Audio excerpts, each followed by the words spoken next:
Hi folks, I'm Craig Taylor, and as always a huge thanks for joining me here on my YouTube channel, the Bushcraft Padawan. There's one particular area of bushcraft and bushcrafting that's generally lumped under that umbrella term that I must admit I've never really paid a great deal of attention to. It's something I've been aware of since I was a young lad. I remember getting Lofty Wiseman's SAS Survival Handbook and seeing various diagrams and explanations and instructions about this particular skill set in that book, and I remember trying it out in the back garden and in the waste areas that there were close to my home, just for fun, just because that's what kids my age did if they had a copy of the SAS Survival Handbook by Lofty Wiseman. But since I got into this sort of semi-seriously over the past few years, it's an area that's always been at the back of my head, but it's never something I've really ever paid any attention to. And that area, this skill set I'm talking about, is traps and trapping. I think there are several reasons why it's never really been at the forefront of my mind, and it's been even further back than the back burner of my mind.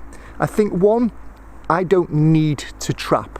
I don't need to acquire those skills as some people in parts of the world do, where they literally live off the land. So I don't have a need to do it. I think secondly, I'm acutely aware of the legalities around trapping, and I don't have anywhere where I can legally go and practice that skill set. And I think I think a third consideration as well is, for me, there's a potential for a very long wait period between setting a trap and knowing if it's been successful. I think with other things in bushcraft, you can almost immediately see if you've been successful. You carve a hand drill or a bow drill set, you either achieve an ember or you don't. You navigate, you either get lost or you don't. You reach your checkpoint or you don't. You put up a shelter, you either have a shelter that protects you from the environment or you don't. I think with trapping, there's a much longer period between setting the trap and knowing if you've been successful or not. And of course, sometimes you're unsuccessful not because it's a poor trap, just because of other factors. You've put it in the wrong place. There are no animals around. You know, other factors like that. So I think that's always why it's been at the sort of back burner of my mind in terms of practicing traps and trapping. However, having said all of that, I have recently been, as you'll be aware, and if you're not, I'm linking to it up in the top right hand corner of your screen now.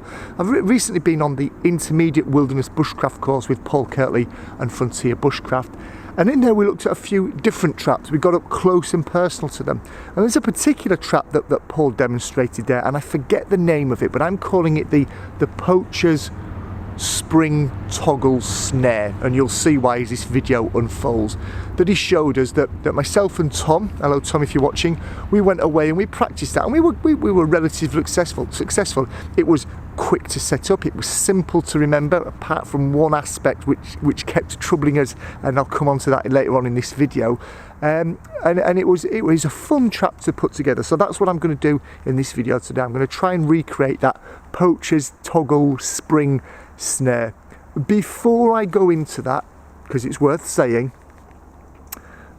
be aware, wherever you're watching this video from, on the legalities of trapping in your area. In my area, in the country that I live in now, this snare, this trap that I'm showing now, even if I had permission to use it, even if I had permission to trap on some land, the trap itself is not legal, or to the best of my knowledge, it is not legal. Hence the word poachers is within the title of what I'm giving this and what I'm calling the video. It's a Poacher's toggle spring snare. So be aware, just blindly replicating what I'm doing now, depending on where you are in the world, without being aware of the legalities around trapping, you may be breaking some laws to some degree. That's why I'm going to set this snare today.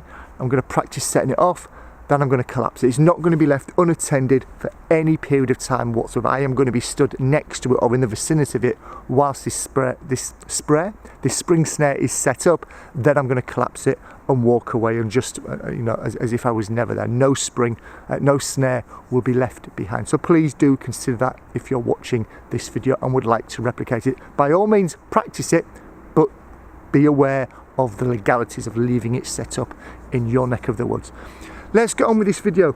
I'm probably not going to talk through what I'm doing here because I think a lot of it is very, very self-explanatory. So I think, and we'll find out in a few seconds time, I think I'm going to overlay some of this video footage from now on with some music, which I rarely do. Let me know in the comments below whether you prefer the overlaid music or whether you prefer me sort of narrating through what I'm doing. But as I said, I think it's fairly explanatory. You tell me.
There we have it, folks. There was my narration-free Poacher's toggle spring snare.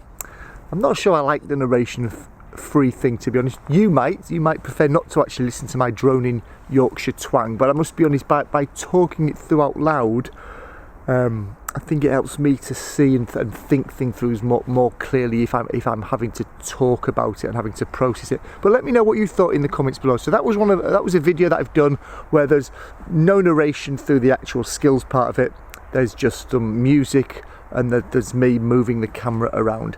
I'm not sure I like it. Let me know in the comments below. If you'd like to see a more structured walkthrough, talk through, and actually hearing and seeing what I'm doing rather than seeing what I've done, then let me know in the comments below, and I think I will come out again with a little bit more practice under my belt and do a structured step-by-step for you. I quite like that exercise just then. First time that I've done that trap since the course. First time I've ever done it on my own, so I was having to kind of do the whole thing and recollect it. I just want to put, as Paul said on the course, the reason that poachers preferred it, or prefer it, I'm not sure if they still do, is it's incredibly simple to set up. There's no complicated grooves or notches to cut. There's no balancing act as such as there are with some traps that are, that take quite a bit of time to craft. Think about this from a poacher's perspective, or even somebody who's needing to set a lot of snares up quite quickly, as you might need to do if you were doing this for real to keep yourself alive. There's not a lot to it. There's a length of cordage which a poacher could quite easily carry around pre-noosed, pre-tied in their pocket. There's the noose there. There's a piece of stick that you drive into the ground, which of course you could just harvest on the spot, so you don't really need to carry that with you, to be perfectly honest. There's the toggle that does all the action. You could prepare that in advance and walk around with a handful of those in your pocket. There's no time at all to create one of those on the fly though, so it's a simple toggle. And as I said, there's the cordage. So really all I'm walking around with that I really need to take with me from a time and a speed perspective is the cordage. I could create the upright stick and the toggle out on the ground, or I could carry the toggles with me and have those already pre-cut. Not a lot to it, quite simple. Learning points from me from this little video and this exercise then. I need to pick a springier tree in the future. That worked, you saw it work in the video, but I don't know, they just didn't feel like the force of the tension, of the twang. The twang didn't feel to be 100% as it twanged upwards. So I think looking for a tree that has more spring in it would be useful. That certainly does, but I did notice after it had been sort of in that position for an hour or so, it didn't quite spring up with the same force as it did the first time that I did it. So if I was to multiply that by 6 hours, 12 hours, 24 hours, I'm not sure that would necessarily do the job. So look for a twangier tree. Other bits of homework. I want to figure out what the best knot is. Maybe you could let me know in the comments below. At the moment, this noose, it's just an overhand knot. That's all it is. It's an overhand knot that's not quite been pulled tight. Let me show you. There. And I've just taken the other end of the paracord and threaded it through. That's all the noose is. Maybe that's enough. Maybe an overcomplicated knot could catch on things and is difficult to tie and all of that. That's just free running. And as you see, as long as I don't tie the overhand knot too tight, there's the noose. It constricts quite quickly, quite easily. Is there a better knot for that? I don't know. I'm going to go and research that. And I'm also going to have another look at the way that I use the actual toggle. This was, I mentioned earlier on in this video that there was a sticking point for us on the course that seemed to be catching Tom and I out a little. And that was, I actually dropped the toggle. I think I've dropped the toggle. Talk amongst yourselves while I rummage through my pockets. No, I've dropped the toggle. I ditched it on the floor because I didn't want to take anything home.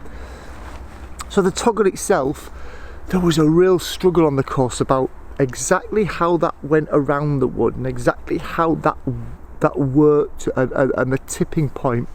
I actually think that my effort today, I got closer to what the right answer is with doing that. And I think and hopefully you've picked this up in one of the photographs, by not tying the clove hitch around the toggle in the middle, but by tying it 3/4 along the toggle or 1/4 along the toggle, depends on what your perspective is, that actually gave it more of a weighted pivot to actually spring into action. So yeah, so there's a few little bits I need to go away, research, try out and come back and try again. But definitely bear in mind that there will be a follow-up video to this where I go through things after a little bit more practice. And again, if you want to see me go through this step by step, stage by stage, talking through what I'm doing, why I'm doing it and how I'm doing it, let me know in the comments below, and that will all add to that video that I produce in the future. Finally, what's your perspective on trapping? Be really interested to hear where you are in the world, because I imagine that plays a huge part in what your perspectives are on it and what your history and use cases are around it. And have you done any in the past? You know, just because you live in a part of the world where it is legal and it's more accepted, doesn't mean to say that you've done it.